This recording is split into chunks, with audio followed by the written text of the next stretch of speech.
3-in-1 senior living apartment. 1. Senior citizen கான perfect senior living. Number 2. Small investment, big appreciation. 3. உங்க பசங்களுக்கு ஃபியூச்சர்ல நல்ல ரெண்டல் இன்கம் தரப்போற property. Step stone Alam in Pollachi near Kovai.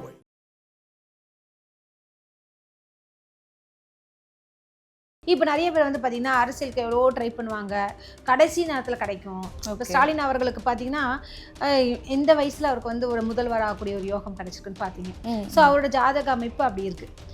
இவருக்குலாம் வந்து பார்த்தீங்கன்னா ஏர்லியராகவே இவருக்கு அமைஞ்சுது, ஒரு தலைவர் பதவி கிடைச்சிது. அதுக்கப்புறம் பார்த்தீங்கன்னா சிஎம் ஆனார், பலமுறை சிஎம் ஆகியிருக்காரு. இப்போ எம்ஜிஆர் அவர்களுக்கு குழந்தை இல்லை, ஜெயலலிதா அவங்களுக்கு குழந்தை இல்லை, ஃபேமிலி இல்லை.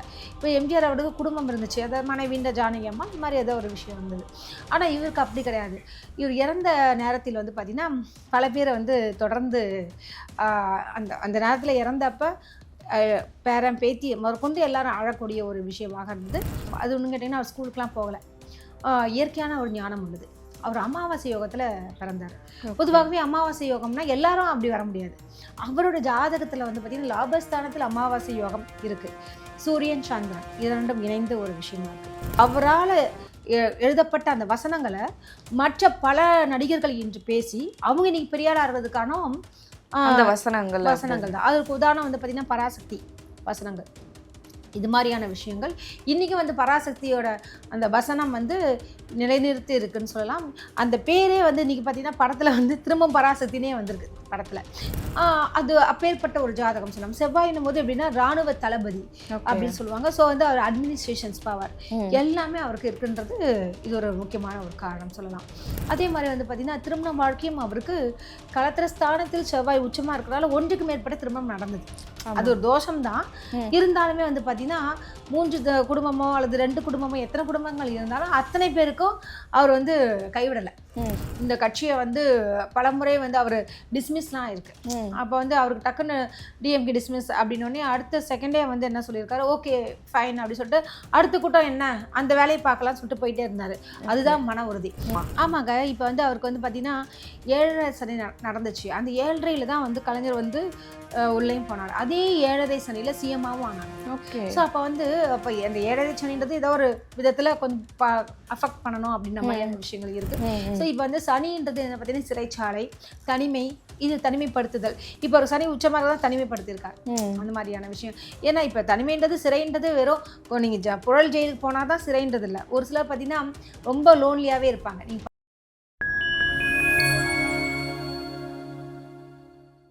இதுனா கூட ஓகேவா? மைக் இதுவாகும் மேம், நீங்கள் சைடாக கேட்குதா? நான் பேசுறது கேட்குதா கிளியரா? அது அசைஞ்சிச்சுன்னா அது இதுவாகும் மேம். அது அசையவே இல்லை, ராஜையும் ஒட்டிக்கிச்சு, அதனால கேட்டேன். எப்படி இருந்தது? ஓகே தான் போகிறேன்.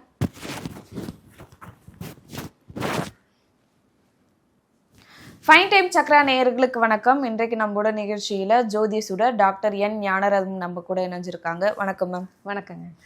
லாஸ்ட் வீடியோவில் நம்ம பேசியிருந்தோம் இந்த 2026 அரசியல் எப்படி இருக்க போகுது, தேர்தல்லாம் வரப்போகுதுன்னு, யார் யாருக்கு எப்படி அமையும் அப்படின்றது. அதில் நீங்கள் சொல்லியிருந்தீங்க விரிவான ஒரு ஜாதகம் வந்து நம்ம பார்க்கலாம் ஒரு தலைவர்களோடது அப்படின்னு சொல்லிட்டு.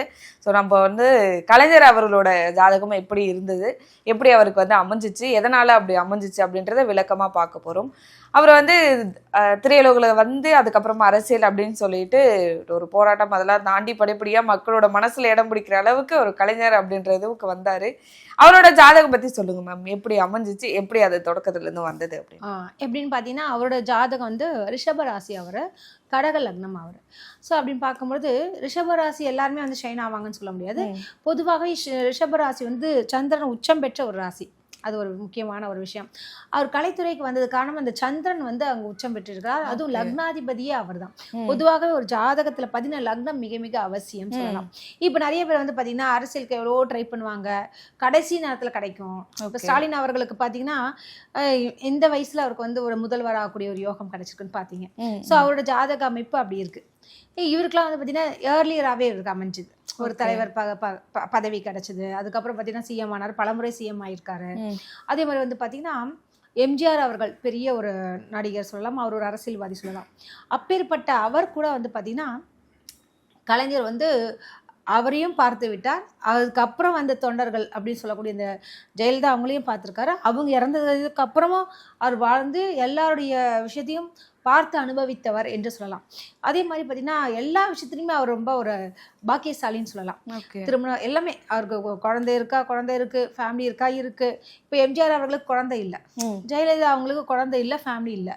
இப்போ எம்ஜிஆர் அவர்களுக்கு குடும்பம் இருந்துச்சு, அதாவது மனைவின்ற ஜானகி அம்மா, இந்த மாதிரி ஏதோ ஒரு விஷயம் இருந்தது. ஆனால் இவருக்கு அப்படி கிடையாது. இவர் இறந்த நேரத்தில் வந்து பார்த்தீங்கன்னா பல பேரை வந்து தொடர்ந்து அந்த நேரத்தில் இறந்தப்ப பேரன் பேத்தி முதற்கொண்டு எல்லாரும் அழக்கூடிய ஒரு விஷயமாக இருந்தது. இப்போ வந்து கலைஞர் அவர்கள் வந்து கலைத்துறையில் எப்படி வந்தார் அப்படின்னு பார்க்கறச்ச அவர் வந்து மிக சிறப்பான ஒரு விஷயம் எப்படின்னா, அவர் எழுத்த அறிவாளர் சொல்லலாம். அது ஒன்றும் கேட்டிங்கன்னா அவர் ஸ்கூலுக்குலாம் போகலை, இயற்கையான ஒரு ஞானம் உள்ளது. அவர் அமாவாசை யோகத்தில் பிறந்தார். பொதுவாகவே அமாவாசை யோகம்னா எல்லாரும் அப்படி வர முடியாது. அவரோட ஜாதகத்தில் வந்து பார்த்திங்கன்னா லாபஸ்தானத்தில் அமாவாசை யோகம் இருக்குது. சூரியன் சந்திரன் இரண்டும் இணைந்த ஒரு விஷயமா இருக்குது. அதே மாதிரி வந்து பார்த்திங்கன்னா அவர் ரைட் அப் இருக்குல்ல, வேறு லெவல் அப்படின்னு சொல்கிற அளவுக்கு அவருடைய எழுத்து, அவருக்கு தான் அந்த எழுத்து அப்படின்ற வசனங்கள், அவரால் எழுதப்பட்ட அந்த வசனங்களை மற்ற பல நடிகர்கள் இன்று பேசி அவங்க இன்னைக்கு பெரியாள் ஆகிறதுக்கான அந்த வசனங்கள் தான். அதற்கு உதாரணம் வந்து பார்த்தீங்கன்னா பராசக்தி வசனங்கள், இது மாதிரியான விஷயங்கள் இன்றைக்கி வந்து பராசக்தியோட அந்த வசனம் வந்து நிலைநிறுத்தி இருக்குன்னு சொல்லலாம். அந்த பேரே வந்து இன்றைக்கி பார்த்தீங்கன்னா படத்தில் வந்து திரும்ப பராசக்தினே வந்திருக்கு படத்தில். ஸோ இப்பேற்பட்ட ஒரு விசேஷம் வந்து இதில் பார்த்தீங்கன்னா இவரோட ஜாதக அமைப்பு ஒரு பெரிய விசேஷம் சொல்லலாம். அதே மாதிரி வந்து பார்த்திங்கன்னா அவர் வந்து ஏன் ஷைன் ஆகலை, அவர் வெளியில் வந்து நடிக்கலை அப்படின்னு பார்த்தீங்கன்னா அதற்கு காரணம் வந்து பார்த்திங்கன்னா அவருடைய ஜாதகத்தில் சுக்கிர பகவான் வந்து மறைவு ஸ்தானத்தில் மறைஞ்சு எல்லாருக்கும் வந்து வெளிச்சம். இப்போ சொல்லுவாங்களே சாதாரண இந்த லைட் வந்து வெளிச்சமாக இருக்கும். ஆனால் இந்த சூரியன் சந்திரன் இது ரெண்டும் வந்து பார்த்திங்கன்னா உண்மையான பவர் இருந்தால் கூட பூமியில் வச்சு அப்படி இருக்கும், உள்ள பவர் தான் வெளியே தெரியாது. அது மாதிரியான விஷயம். அவர் வந்து ஃபேஸ் வந்து அவ்வளோ சீக்கிரம் வெளியே வராமல் இருந்தார் ஒரு காலகட்டத்தில். அதுக்கப்புறம் வந்து பார்த்திங்கன்னா அந்த சூரியன் சந்திரன் வந்து பவர்ஃபுல்லாக லாபஸ்தானத்தில் அருமையாக இருக்கிறனால அதுக்கப்புறம் அவர் வெளியே வந்தார். குறிப்பாக கலைத்துறையில் வர முடியாத காரணம் அந்த ஒரு விஷயம். அரசியல் துறையில் அவர் வந்து வெளிவந்தது காரணம், அவர் அரசியல்வாதி, கலைஞர் என்றாலே ஒரு அரசியல் அப்படின்னு பார்க்கும்பொழுது அதற்கு காரணம் சூரிய பகவான் லாபஸ்தானத்தில் அருமையாக இருந்தார் தான் ஒரு காரணம். அது ஒரு விஷயம். அதே மாதிரி வந்து பார்த்திங்கன்னா கலைஞரோட ஜாதகத்தை பற்றி பேசிகிட்டே போகலாம். ஏன்னா நான் போன முறை சொல்லியிருப்பேன், பொதுவாகவே பெரிய யோகங்கள் இருந்தால் தான் நம்ம வந்து ஆரம்பத்துலேருந்தே ஒரு ஜொலிக்க முடியும், ஒரு பெரிய லெவலுக்கு வர முடியும். இப்போ எழுத்துத்துறைனாலும் அவர் தான் அப்படின்னு சொல்லலாம், வசனங்கள்னாலும் அவர் தான் சொல்லலாம். அதே மாதிரி வந்து பார்த்திங்கன்னா அது பேரே பார்த்தீங்கன்னா கலைஞர் அப்படின்ற ஒரு பெயர் வந்திருக்கு. அதே மாதிரி வந்து அரசியல்லையும் பார்த்தீங்கன்னா அரசியல் சாணக்கியர் சொல்லுவாங்க, தந்திரசாலின்னு சொல்லுவாங்க, என்னென்னவோ விஷயங்கள் அவரை பற்றி. கலைஞருக்கு ஈக்குவல் கலைஞர் தான், அதுக்கு ரீப்ளேஸ்மெண்ட் யாருமே கிடையாது அப்படின்னு சொல்லலாம். பட் நிறைய பேர் வந்திருப்பாங்க போயிருப்பாங்க, ஆனால் இவர் வந்தாலும் நிலைத்து இருந்தாருன்னு வாங்கலையா, அது ஒரு பெரிய ஒரு விசேஷம் சொல்லலாம். அடுத்த ஒரு விஷயம், அவரோட ஜாதகத்தில் வந்து பார்த்திங்கன்னா நான் சொன்ன அந்த பஞ்சமகா புருஷ யோகம் சொல்லியிருக்கேன் இல்லையா, அது வந்து ஜெயலலிதா அம்மாவுக்கு இருக்குது, இவங்களுக்கு இருக்குது. இவருக்கு என்ன விதமான ஒரு யோகங்கள் இருக்குது அப்படின்னு பார்த்தீங்கன்னா சசயோகம், ரூச்சக யோகம், இந்த ரெண்டு யோகமும் இருக்குது. சசயோகம் எப்படி வந்துச்சு அப்படின்னு பார்த்தீங்கன்னா சனி பகவான் கேந்திரஸ்தானத்தில் உச்சம் பெற்றிருக்கிறார். அவருடைய ஜாதகத்தில் உச்சம்னால பெரிய பவர். பொதுவாகவே சனி என்றால் மக்களை ஆட்கொள்ளக்கூடிய ஒரு கிரகம். ஒரு கூட்டம் இருக்கணும்னாலே சனி பகவானுடைய அருள் இருந்தால் தான் ஒரு கூட்டம் கிடைக்கும். ஸோ அப்போ வந்து இப்போ அரசியலாக இருந்தாலும் சரி, சினிமாவாக இருந்தாலும் கூட்டம் இல்லைன்னா பேசணும். நீங்கள் படம் எடுத்து நான் எடுத்து வியூஸ் போகலைன்னா ஒன்றும் இல்லைல்ல, அது மாதிரியான ஒரு விஷயம் தான் சனியோடைய ஒரு விஷயம் சொல்லலாம். அது ஒரு விஷயம். அடுத்து வந்து பார்த்தீங்கன்னா இவருக்கு வந்து ரூச்சக யோகம் சொல்லுவாங்க. ரூச்சக யோகம்ன்றது செவ்வாயார் வரக்கூடிய செவ்வாய் உச்சம். ஸோ ஒரு மன உறுதியுடன் பெரிய விஷயம். ஒரு ஜாதகத்தில் பொதுவாக ஒரு கிரகம் உச்சம் இருந்தாலே பெரிய விசேஷம் சொல்லுவாங்க.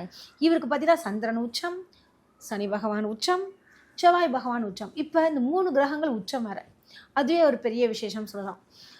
அது அப்பேற்பட்ட ஒரு ஜாதகம் சொல்லலாம். செவ்வாயினும் போது எப்படின்னா இராணுவ தளபதி அப்படின்னு சொல்லுவாங்க. ஸோ வந்து அவர் அட்மினிஸ்ட்ரேஷன்ஸ் பவர் எல்லாமே அவருக்கு இருக்குன்றது இது ஒரு முக்கியமான ஒரு காரணம் சொல்லலாம். அதே மாதிரி வந்து பார்த்தீங்கன்னா திருமண வாழ்க்கையும் அவருக்கு களத்திரஸ்தானத்தில் செவ்வாய் உச்சமாக இருக்கிறனால 1க்கு மேற்பட்ட திருமணம் நடந்தது. அது ஒரு தோஷம்தான்.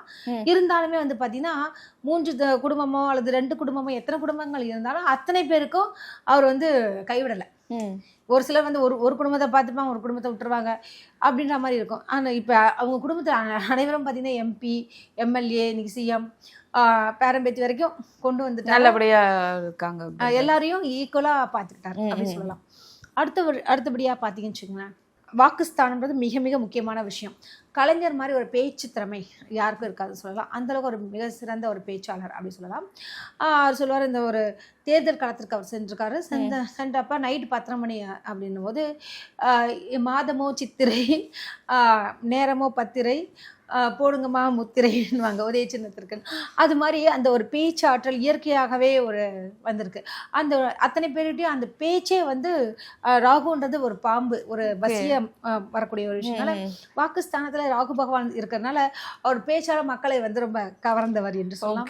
எப்பேற்பட்டவராக இருந்தாலுமே அவருடைய பேச்சிற்கு மயங்காதவர்களே இருக்க கண்டிப்பா கண்டிப்பா மேம். அப்பேற்பட்ட ஜாதகங்கள் சொல்லிக்கிட்டே போலாங்க. Okay ma'am. இதுல இப்ப அவர் எப்படிலாம் வந்தாரு, எப்படிலாம் வந்து அவருக்கு திறமைகள் எப்படி இருந்துச்சு, குடும்பம் அதெல்லாம் பார்த்தோம்.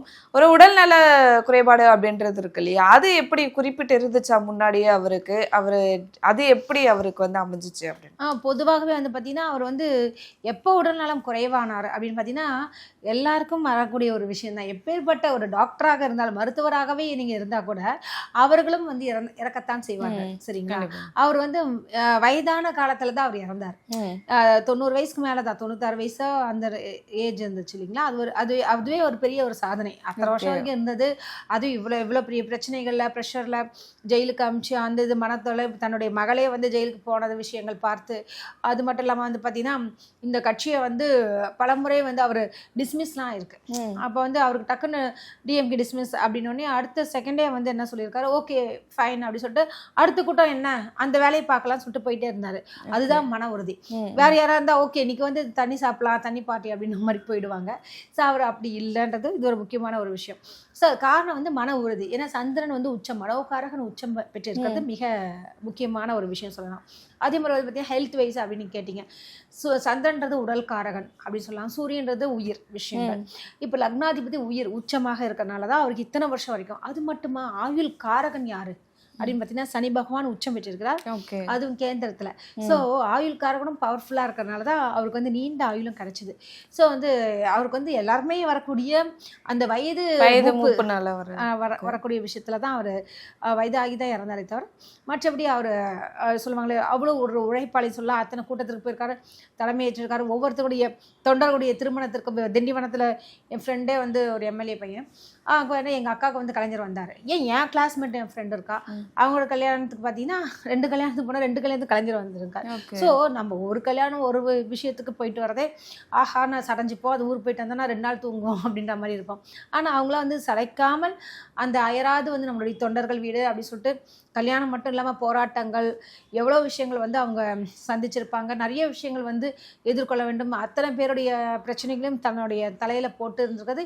இவ்வளோ வருஷம் வாழ்ந்தது ஒரு பெரிய கின்னஸ் மாதிரி நம்ம சொல்லலாம். கண்டிப்பாக கண்டிப்பாக மேம். இந்த ஜாதகத்திலே அவர் நிறைய இதுக்கெல்லாம் போயிருக்காரு, சிறைக்கெல்லாம் போயிட்டு வந்திருக்காரு இல்லையா, நிறைய அவரை வந்து அரெஸ்ட் பண்ணியிருக்காங்க, நிறைய போராட்டங்கள் பண்ணி அப்படின்னு சொல்லிட்டு அதுவும் ஜாதகத்தில் வந்து குறிப்பிட்டு இருக்குமா? ஆமாங்க. இப்போ வந்து அவருக்கு வந்து பார்த்தீங்கன்னா 7.5 சனி நடந்துச்சு. அந்த 7.5 தான் வந்து கலைஞர் வந்து உள்ளேயும் போனார். அதே 7.5 சனியில் சிஎம்மாவும் ஆனார். ஓகே. ஸோ அப்போ வந்து அப்போ அந்த 7.5 சனின்றது ஏதோ ஒரு விதத்தில் கொஞ்சம் அஃபெக்ட் பண்ணணும் அப்படின்ற மாதிரியான விஷயங்கள் இருக்குது. ஸோ இப்போ வந்து சனின்றது என்ன பார்த்தீங்கன்னா சிறைச்சாலை, தனிமை, இது தனிமைப்படுத்துதல். இப்போ ஒரு சனி உச்சமாக தான் தனிமைப்படுத்தியிருக்கார் அந்த மாதிரியான விஷயம். ஏன்னா இப்போ தனிமைன்றது சிறைன்றது வெறும் நீங்கள் புழல் ஜெயிலுக்கு போனால் தான் சிறைன்றது இல்லை. ஒரு சிலர் பார்த்தீங்கன்னா ரொம்ப லோன்லியாகவே இருப்பாங்க. நீங்கள் தனியாக வெளியெல்லாம் போக மாட்டாங்க, கேட்டால் ஹோம் சிக்குன்னுவாங்க, வீட்லேயே அடைஞ்சிருப்பாங்க, இன்னும் வீட்டுக்குள்ளேயே இருக்க. ஒரு சிலர் பார்த்தீங்கன்னா ஆஃபீஸ்க்குள்ளேயே உட்காந்துருப்பாங்க. இப்போ பார்த்தாலும் வந்து காலை 7 மணிக்கு ஆஃபீஸ்க்கு வந்து உட்காந்துருவாங்க, நைட்டு 11 மணிக்கு போவாங்க, திருப்பி 7 மணிக்கு வந்துடுவாங்க. வீடு பக்கம் இருக்கும் இல்லையா, அங்கே வந்து ஒருத்தர் இருக்காருன்றதே தெரியாது. ஏதோ ஒரு விசேஷம் அதுவும் லீவ் நாளில் கூட திருப்பி வந்து உட்காந்துருவாங்க. ஸோ வந்து அவங்களே அவங்க தனிமைப்படுத்திக்கிட்டு ஒரு அது அவங்களுக்கு சந்தோஷத்தை கொடுக்குது அப்படின்ற விஷயங்கள்லாம் நிறைய விஷயங்கள்ல ஜாதகம் தான் முக்கியமான பங்கு இருக்கு. Okay okay ma'am. ஆனால் இது இவ்வளோ நம்ம அவரோட ஜாதகங்கள் பற்றி பேசுகிறோம். ஆனால் திமுகவில் நிறைய பேர், நம்ம போன வீடியோவில் பேசுகிறோம், திமுக நிறைய பேராக இருக்கட்டும், இல்லை அவராக இருக்கட்டும், கடவுள் நம்பிக்கை அப்படின்றதுலாம் எனக்கு இல்லை அப்படின்ற ரொம்ப உறுதியாக இருந்தவர் அவர் தான். ஸோ அப்படி இருக்கும்போது ஜாதகம் பார்த்துருப்பாரா, இல்லைன்னா அவர் ஜாதகம் வச்சு அவரோட மனைவிகளாக இருக்கட்டும் வேற ஏதாச்சும் பார்த்துருக்காங்களா, இல்லை எப்படி இந்த கடவுள் நம்பிக்கை இல்லை ஜாதகம்லாம் நம்பிக்கை இல்லை ஆனால் அவங்களுக்குன்னு ஒரு ஜாதகம் கண்டிப்பாக இருக்கும் இல்லையா எல்லாருக்கும் அப்படின்னும் போது அது எப்படி நடக்குமா, நம்பிக்கை இருந்தாதான் நடக்குமா இல்ல நம்பிக்கை இல்லைனாலும் அவங்களுக்கு என்ன இருக்கோ அது நடக்குமா? நீங்க பிறந்துட்டீங்கனாலே ஒவ்வொருத்தரும் ஜனிக்கிறாங்களே, ஒரு இங்க பறக்கக்கூடிய ஒரு குருவியா இருந்தாலும் சரி, காக்காவா இருந்தாலும் சரி, மனிதர்களாக இருந்தாலும் அவர்களுக்கு ஜாதகம் உண்டு. ஒரு விஷயம், பிறந்த நேரம், தேதி, ஊர், இவ்வளவுதான். அது கட்டம் ஆட்டோமேட்டிக்கா அது எப்பயோ வந்து டிசைன்டு ஒரு விஷயம். அதை நம்ம உட்காந்து கணிதம் போட்டு நம்ம கிட்ட ஓகே என்கிட்ட ஜாதகம் இருக்குன்றது காரணம் டைம் டேட் ஊர் இருந்தாலே நம்ம ஜாதகம் போட்டுக்கலாம். இந்த நிமிஷம் கலியுக நேரத்தில் இப்போ பார்த்தீங்கன்னா டிஜிட்டல் டைம் காலகட்டம் இது. ஸோ இந்த காலகட்டத்தில் எல்லாருமே ஜாதகம் போட்டுக்கிறாங்க. இன்னொரு விஷயம், அந்த காலத்தில் வந்து அரசர்களுக்குத்தான் இந்த ஜோசியம் பார்ப்பாங்கன்றது இருக்கு. ஒவ்வொரு அரசருக்கும் வந்து ஒரு ஜோதிடர் இருப்பாங்கன்ற மாதிரி ஒரு குரு மாதிரி வச்சிருந்துருப்பாங்க. இப்போ வந்து எல்லாருமே இன்னைக்கு அரசர்கள் தான், எல்லாருக்கிட்டையும் ஜாதகம் இருக்கும். ஒரு விஷயம். அடுத்த ஒரு விஷயம் வந்து பார்த்தீங்கன்னா, இவர் வந்து நாத்திகம் ஆத்திகம்ன்றது கூட வெளியே வந்து அவர் வந்து சொல்லுவாங்க இல்லையா, நான் வந்து நாத்திகமாக அவர் இருக்காரு அப்படின்ற விஷயங்கள் சும்மா அது விஷயங்கள். ஏன்னா இப்போ ஒரு ஜாதகம், கலைஞருடைய ஜாதகம் இத்தனை பேர்ட்ட வந்து பரவலாக இருக்குன்னா அவர் ஜாதகம் பார்க்காம எப்படி ஜாதகம் வெளியே வரும்? ஓகே, அது ஒரு முக்கியமான விஷயம் இல்லையா? ஏன்னா நம்ம இந்த காலகட்டத்தில் இப்போ பிறந்தாங்க டக்குன்னு வந்து பர்த் சர்டிஃபிகேட் எடுக்கலாம், இல்லை டைம் எடுத்துடலாம் அப்படின்றது ஈஸியாக நம்ம கண்டுபிடிச்சிடலாம். ஆனால் அந்த காலத்தில் அப்படின்னு பார்த்தீங்கன்னா அதெல்லாம் கிடையாது இல்லையா? ஓகே, அப்படின்போது அந்த காலத்துல அவர் ஜோதிடம் பார்த்துருக்காரு. அதே மாதிரி அதற்கு இணங்க அப்படின்னு பார்க்கறச்சா மஞ்சள் துண்டு நீங்க பார்த்துருப்பீங்க, அவர் போட்டிருப்பாரு. எப்போதுமே மஞ்சள் கர்ச்சீஃப் கூட பார்த்தீங்கன்னா மஞ்சள் தான் யூஸ் பண்ணியிருப்பார். காரணம் வந்து அவருடைய ஜாதகத்துல அதாவது பாக்கியாதிபதி, லாபாதிபதி, இது மாதிரியான விஷயங்கள் சொல்லுவாங்க. அதில் அவருக்கு வந்து பாக்கியாதிபதியே குரு பகவான். ஸோ அந்த குரு பகவானை தன்னுடைய இதில் வச்சுக்கிட்டு கையில் போடும்போது அது நமக்கு லக்கு கொடுக்கணும் அப்படின்னு. இது வந்து அப்போ அவங்களே பயன்படுத்தியிருக்காங்கன்றதும் தெரிய வருது. அதே மாதிரி அவர் இருந்த வீட்டுக்கு எழுத்தாப்புல பார்த்தீங்கன்னா கோவில் இருக்கும். வெளியே போகும்போது சுவாமியை தரிசித்துட்டு தான் வெளியே போவார். ஸோ நிறைய விஷயங்கள் வந்து மற்றவங்களுக்கு அது தெரியாது. ஆனால் வந்து சில பேர் இலைமறை காய்மறைவாக நிறைய, நானே வந்து ஜோதிடம் பார்த்துட்டு இருக்கேன் இல்லையா, நிறைய திமுக அவங்களுக்குலாம் நான் பார்த்துருக்கேன். ஸோ யாருமே வந்து ஜோதிடம் பார்க்க மாட்டேன்னு தான் சொல்லுவாங்க, ஆனால் நிச்சயமாக பார்த்துட்டு இருக்காங்க. இப்போ பார்த்தீங்கன்னா துர்கா ஸ்டாலின் அவங்க இருக்காங்களா, அவங்க கூட வந்து என்கிட்ட ஸ்டாலின் அவங்களது ஒரு ரூபா ஒரு எனக்கு அமிச்சாங்க. நான் பார்த்து அதுக்குண்டான பலனை சொன்னேன். அதே மாதிரி போராடி வருவார் சொன்னேன். எதுக்கு இதை சொன்னால், எல்லாருமே வந்து ஜாதகம் பார்க்குறவங்க தான், அது திமுகன்றது கிடையாது. அதாவது இவர் மட்டும்தான் பார்ப்பார். அது உண்மையான நாத்திகவாதியும் இருக்காங்க. அது ஒரு சிலர் இருக்காங்க, தீக்கால இருக்காங்க. அவங்களாம் வந்து நிஜமாவே தொடமாட்டாங்க, ஜாதகமே கிடையாதுன்னு. அதுக்கு ஜாதகம் தான் காரணம். அவரவர் ஜாதகத்தில் அந்த புதன்றது ஜோதிட கோள் வந்து நீச்சமாயிருக்கும். அதனால அதுக்கும் ஜாதகம் தான் காரணம், ஜாதகம் வேண்டாம் பார்க்க மாட்டேன்னு சொல்றதுக்கும் அதுதான் காரணம் அப்படின்ற. பெரியார் தாசன் இருக்கார் இல்லையா, அவர் வந்து ஒரு தினகரன் பத்திரிகையில எழுதியிருக்காரு. என்ன எழுதுனாருன்னா, ஜோதிடம்லாம் ஒரு இந்த கிரகங்கள் எல்லாமே வெற்றிக்கல், அது உயிர் இல்லாத ஒரு நிலை, அப்பேற்பட்ட ஒரு விஷயம் சொல்லியிருக்காரு. யாரு? பெரியார் தாசன் சொல்லியிருக்காரு. சொல்லியிருந்தாலுமே நான் அதே பத்திரிகையில அந்த வசந்தம் நினைக்கிற ஞாயிறு மலர் மாதிரி ஒன்று வரும் தினகரன்ல இணைப்பில், அதுல நான் எழுதியிருந்ததுன்னா, இவ்வாறு சொல்வதற்கும் ஜாதகமே அவர் காரணம் அப்படின்னு போட்டு கொடுத்தேன். அப்புறம் அவரும் எனக்கு ஃபோன் பண்ணி பாராட்டினாரு. என்னம்மா இப்படிலாம் என்னையே இது பண்ணுற அப்படின்னாரு. பெரியார் தாசன் அவர் இப்போ இல்லை, அவர் ஒரு உண்மையான ஒரு நாத்திகவாதின்னு சொல்லலாம். ஜட பொருட்கள் தானே, அது என்ன பண்ண போகுது, கோளில் காலை மிதிக்கிறோம், அது என்ன நம்மளுக்கு சாமியாக போகுதுன்னு மாதிரி சொல்லியிருக்காரு. Okay ma'am. ஸோ ஒரு தலைவர்களோட ஜாதகமாக எப்படி அமைஞ்சிருக்கு, எப்படி அமையும் அப்படின்ற நிறைய விஷயங்கள் நம்ம வந்து அடுத்தடுத்து பார்க்க போகிறோம். இன்றைக்கி வந்து கலைஞர் அவர்களோட ஜாதகமாக எப்படி அமைஞ்சிச்சு, எப்படிலாம் அவருக்கு வந்து அது கொண்டு வந்து அந்த கோள்கள் எடுத்துகிட்டு வந்து அவருக்கு காட்டுச்சு அப்படின்றத பேசணும். மிக்க நன்றி. நன்றி.